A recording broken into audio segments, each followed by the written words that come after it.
Greetings, ladies and gents, and welcome to this latest edition of Tales from Outer Space, where I take stories from across the internet and read them for your entertainment. This particular story is called Because It Is Important, written by Algae Father Anthracite. The window feels cool against my head. After a long day in the sun, the glass felt refreshing and soothing. Every few seconds, a flash of light passes by overhead. The fingers on my left hand are hooked around my boyfriend's fingers. For a few brief moments, all is right with the world. The next, though, everything is turned upside down. The glass is shattered. My forehead is covered with something hot and sticky. My boyfriend's hand is no longer in mine. In an instant, my world is changed forever. "Becky, I'm going out," my mom yells across the house from the front door. "Okay, I love you," I yell back from my room. I return my focus to the game I am playing. A real-time strategy-based massively multiplayer online game. The theme was space combat. I was a navigator in a guild. My captain was Zichthi. Our two gunners were Baikonur twins. We met 3 times a week and played for about 6 hours a week. After the accident, I was confined to the hospital bed for a long time. And my dad brought me a laptop with some games to keep me entertained. It was then that I downloaded the playable demo of the game. I had met the captain shortly after I started to play, and the twins a few months after that. We had partied up on numerous occasions. Once the game allowed for forming permanent guilds, we decided to join up permanently. In the intervening years, we had gone on countless adventures. During the long years of rehab from my accident, my guild was a constant source of support and encouragement. When I finally was able to get into my degree program, there was a single escape I allowed myself. Now, after nearly half a decade, I'm about to graduate.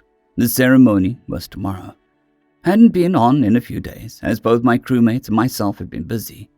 We'd agreed to get online today for a little while, so we would hold a little celebration. We were all logged in and had congregated in the mess hall for our tiny virtual guild hall.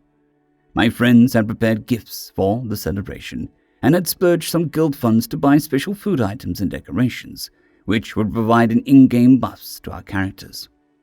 As the party wound down and everyone was preparing to log off, I prepared a little speech. When I first started playing this game, it was just a way to kill time and stay entertained. When I was learning how to walk again, you all supported me and kept my spirits up. When I was in the middle of my degree, you guys helped me stay focused by letting me blow off steam and stay sane. I know you all think it's just something I say before we log off, but I realized after my accident, when my boyfriend passed away, that it's important to tell people what they mean to you. Because you'll never know if you'll speak to them again. So once again, I love you guys, and I'll talk to you soon. "We love you too, Bex," the twins said in a sing-song voice. "I also consider you as a broodmate," said the captain.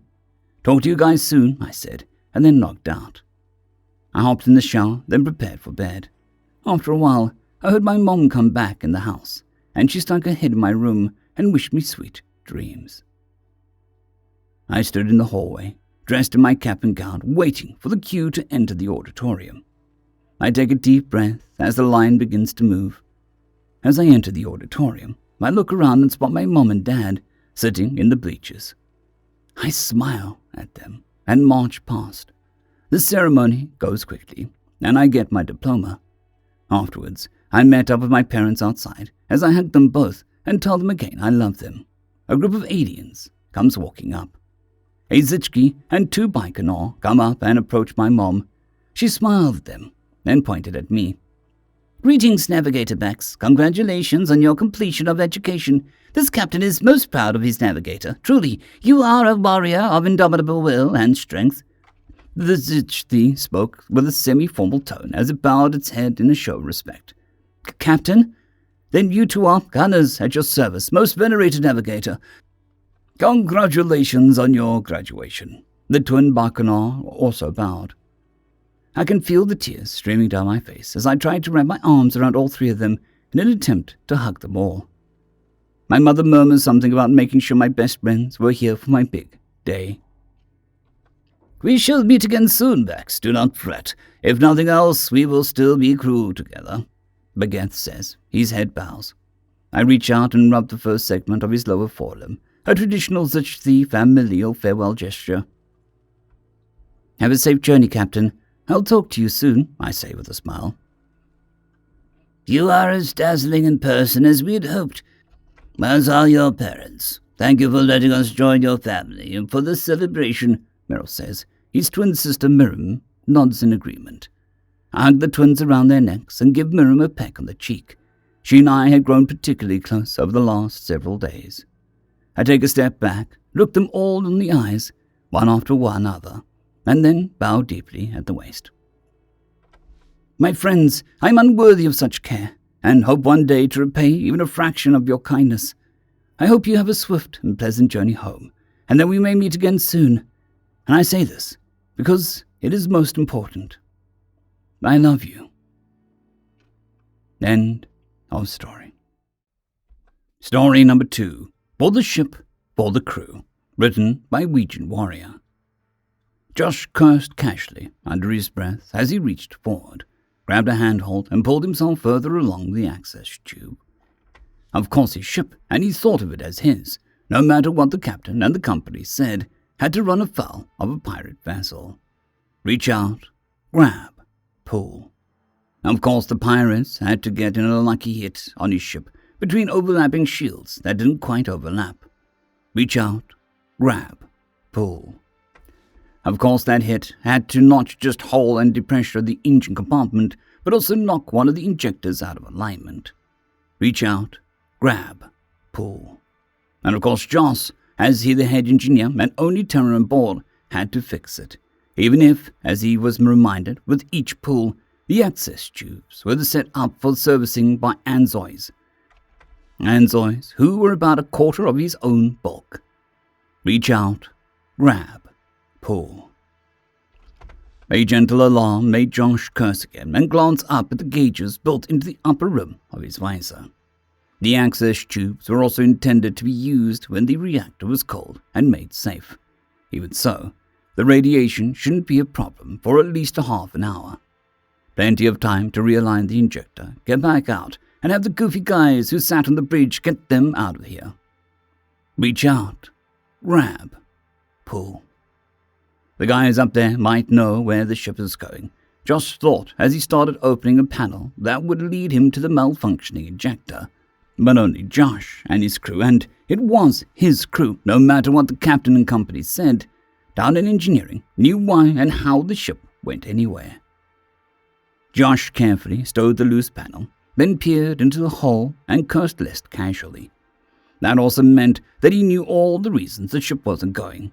And right now, it wasn't going because the injector wasn't just misaligned. The plasma feed pipe was torn out of its socket and had been pulled away from the valve assembly. Still, Josh thought he had enough time. He just needed to wiggle and squeeze his way down to the injector and hope that he had the right tools with him. Reach down, bend, grab, and pull. Josh knew at once that something had gone wrong when he heard the dunk, the hiss, and the air valve closing. And since he was an engineer, he thought with a certain amount of cynical pride, he even knew exactly what had gone wrong. Not that it would help him. There was no way he could reach behind him and reattach the airline. He didn't have the half an hour any longer. He had the 5 minutes of backup air in the suit.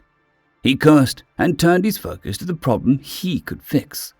That he must fix. Twisting his shoulders, he managed to grab the still warm feed pipe and pulled it towards the valve assembly on the injector. It was too short. The tension of the pipe made it impossible to get it closer than a couple of millimeters from the valve. Josh started to sweat. The proximity of the hot reactor and the lack of cooling from the airline would overheat him in less than 10 minutes, Josh knew, by which point he would have been dead for 5 minutes, so it was not worth noticing. But if Josh died, no one else would rescue the crew. No one else could make the ship go. No one else could finish the mission Josh had swore to do. Josh tried to pull on the feed pipe one more time, with no more luck.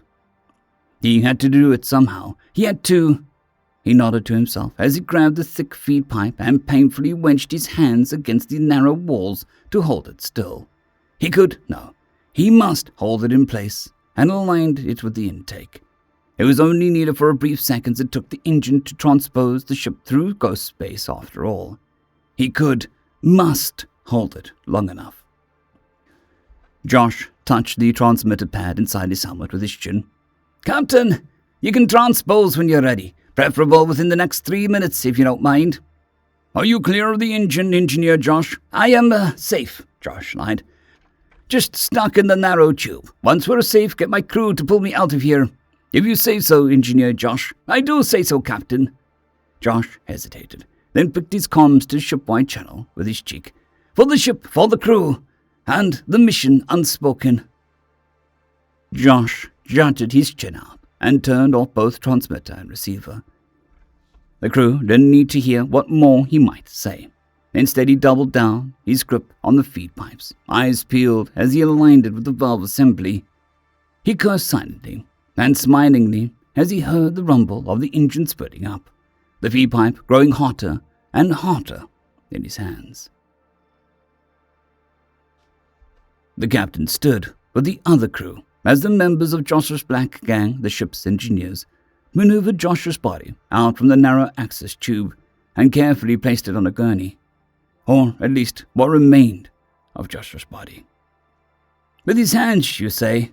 The second engineer, a diminutive lever, realized that on this ship she would always think of herself as the second engineer, nodded solemnly as the other engineers laid Josh out. Her engineers now, she realized. "But why?" "First engineer Josh must have thought that it was the only way, Captain." "But why?"